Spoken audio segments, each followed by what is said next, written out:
Башкорт теленнән халыкара диктанттың рәсми булмаган гимны Урал халык йырын акцияла катнашучылар аягүрә басып тыңланы. Уны Башкортстандың халык артисты Азамат Тимеров башкарды. Югары уку йорты аудиторияһы сагу гөлләмәне хәтерләтә. Диктант язырга милли киемдә килүчеләр сарага ям өстәне. Туган телебез менән бергә туган костюмыбыз да ул имандың бер өлеше булып тора. Безнең иманыбызның бер өлеше булып тора. Шуның өчен бүген бuna Урал аеның һуңгы көне ул безнең рух байрамы, иман байрамы. Әлхәмдүлилләh, шөкер, мин дә бу байрамга диктант язырга канатланып килдем.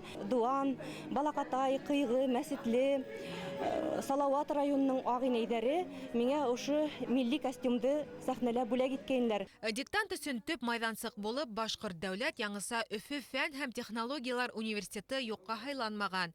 Милләттәшләрне берләштерүче күләмле сарага нигез тап ошы уку йортында һалынган. Башкорт теленнән диктант ул әлбәттә иң тәүсиратта тел буенча безнең грамоталык тикшереп карау. Әмма иң зур һәм иң төп максат ул безнең республикабызда яшәгән төрле милләт вәкилләрен бер корга туплау, дөнья буйлап һибелгән милләттәшләребезне берләштерү һәм унан да бирәк инде фикердәштәр, рухташтар коры дип атарга була. Без районнарда диктанттар яза торгайнык.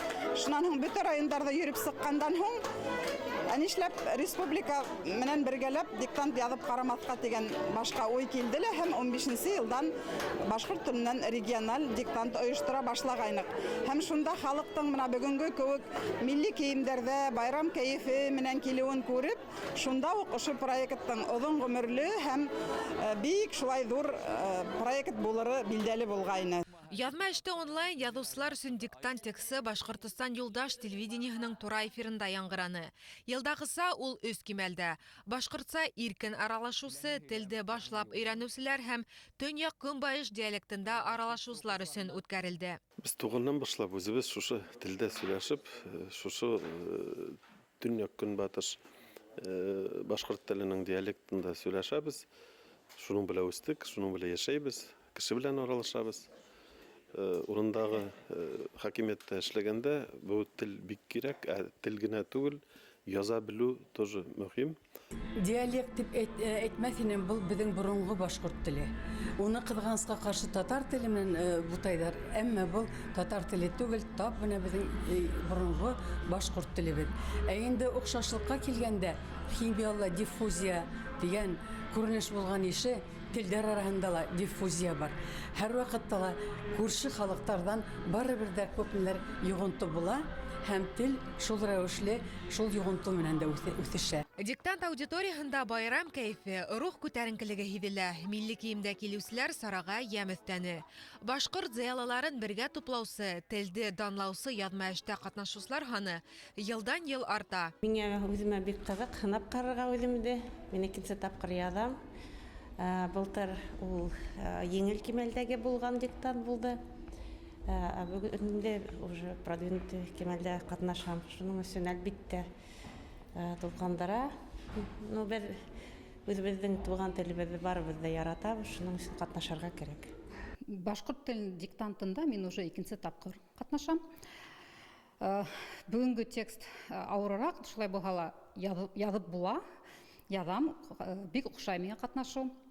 Чөнки искә төшерә һәм бөтә үзенең белемнәрендә башкорт телендәге. Башкорт телен мин бәләкәй сактан беләм, чөнки минем өләсәем башкортча һөйләште, без өйдә һөйләшеп без белән үстек уйнаны. Шуңа күрә мин башкорт телен һәйбәт беләм, яратам, һөйләшәм. Башкортстанда яшәп, башкорт телен белмәскә, наверное, дөрес булмастыр инде дип уйлыйм. Баймактар да башкорт теленнән халыкара диктант язды. Калала ул берничә майдансыкта оештырылды. Язма эштә катнашырга теләүчеләр акцияга байрамса кәеф менән кушылды. Ядау әдрәк авыррак булды инде, чөнки дөрес әйттем, яңа бая Рөстәм Гиза телендә әйтте инде. Бит күһен һәр телефонда язышкасны. Шәп нетә дә русча нәмә тотмагасны кыйнрак булды. Хайбула районы халкы ла күләмле саранан ситтә калманы. Үзәк район китапханаһы бинаһында туган теленә битараф булмаучылар йыелды. Бүген Рамазан айының һуңгы көнендә, изге көндә, изге эш эшләйек дип, үзебезнең телебезне хаклап калуга бер адым яһайык дип килдек әле диктант язырга. Менә әле 3нче класста укыган янсәремне алып килдем, өйрәнә торһын, күрһен, башкорт теленең әһәмиятен, кирәклеген күрһен дип. Язма эшкә кушылып өлгермәүселәр өчен Өфөнең арт квадрат мәйданында сәгать 3-тә тагы бер мәйдан эшләне.